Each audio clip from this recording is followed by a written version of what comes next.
یہ ایک سورت ہے جس کو ہم نے نازل کیا اور اس کے احکام کو فرض کر دیا، اور اس میں واضح المطالب آیتیں نازل کی تاکہ تم یاد رکھو۔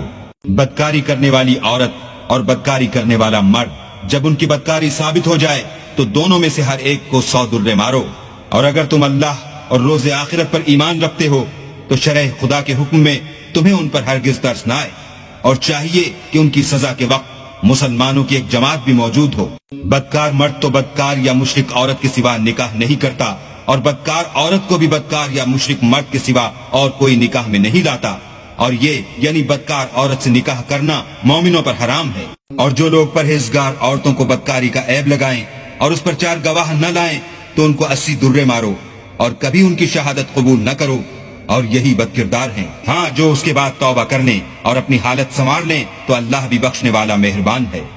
اور جو لوگ اپنی عورتوں پر بدکاری کی تہمت لگائیں اور خود ان کے سوا ان کے گواہ نہ ہوں تو ہر ایک کی شہادت یہ ہے کہ پہلے تو 4 بار اللہ کی قسم کھائے کہ بے شک وہ سچا ہے، اور 5ویں بار یہ کہے کہ اگر وہ جھوٹا ہو تو اس پر اللہ کی لعنت۔ اور عورت سے سزا کو یہ بات ٹال سکتی ہے کہ وہ پہلے 4 بار اللہ کی قسم کھائے کہ بے شک یہ جھوٹا ہے، اور 5ویں دفعہ یوں کہے کہ اگر یہ سچا ہو تو مجھ پر اللہ کا غضب نازل ہو۔ اور اگر تم پر اللہ کا فضل اور اس کی مہربانی نہ ہوتی تو بہت سی خرابیاں پیدا ہو جاتی، مگر وہ صاحب کریم امیم ہے، اور یہ کہ اللہ تو توبہ قبول کرنے والا اور حکیم ہے۔ جن لوگوں نے بہتان باندھا ہے تمہیں میں سے ایک جماعت ہے، اس کو اپنے حق میں برا نہ سمجھنا بلکہ وہ تمہارے لیے اچھا ہے۔ ان میں سے جس شخص نے گناہ کا جتنا حصہ لیا اس کے لیے اتنا وبال ہے، اور جس نے ان میں سے اس بہتان کا بڑا بوجھ اٹھایا ہے اس کو بڑا عذاب ہوگا۔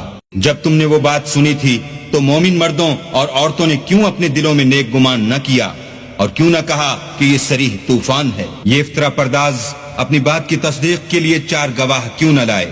تو جب یہ گواہ نہیں لا سکے تو اللہ کے نزدیک یہی جھوٹے ہیں۔ اور اگر دنیا اور آخرت میں تم پر اللہ کا فضل اور اس کی رحمت نہ ہوتی تو جس شکل میں تم منہمک تھے اس کی وجہ سے تم پر بڑا سخت عذاب نازل ہوتا۔ جب تم اپنی زبانوں سے اس کا ایک دوسرے سے ذکر کرتے تھے اور اپنے منہ سے ایسی بات کہتے تھے جس کا تم کو کچھ بھی علم نہ تھا، اور تم اسے ایک ہلکی بات سمجھتے تھے، اور اللہ کے نزدیک وہ بڑی بھاری بات تھی۔ اور جب تم نے اسے سنا تھا تو کیوں نہ کہہ دیا کہ ہمیں شایع نہیں کہ ایسی بات زبان پر لائیں، پروردگار تو پاک ہے، یہ تو بہت بڑا بہتان ہے۔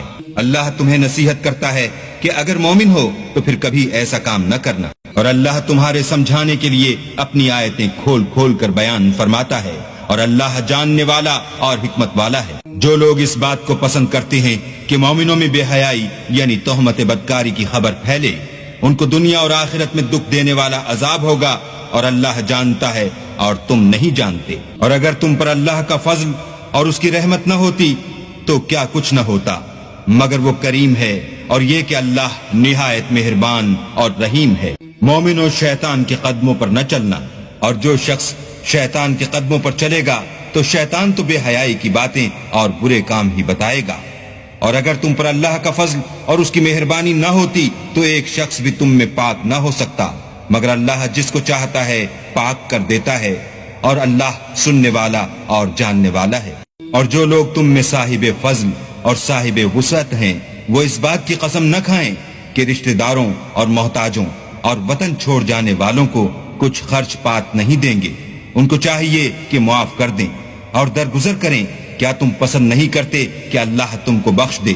اور اللہ تو بخشنے والا مہربان ہے۔ جو لوگ پرہیزگار اور برے کاموں سے بے خبر اور ایماندار عورتوں پر بدکاری کی تہمت لگاتے ہیں ان پر دنیا اور آخرت دونوں میں لعنت ہے، اور ان کو سخت عذاب ہوگا، یعنی قیامت کے روز جس دن ان کی زبانیں اور ہاتھ اور پاؤں سب ان کے کاموں کی گواہی دیں گے۔ اس دن اللہ ان کو ان کے اعمال کا پورا پورا اور ٹھیک بدلہ دے گا، اور ان کو معلوم ہو جائے گا کہ اللہ برحق اور حق کو ظاہر کرنے والا ہے۔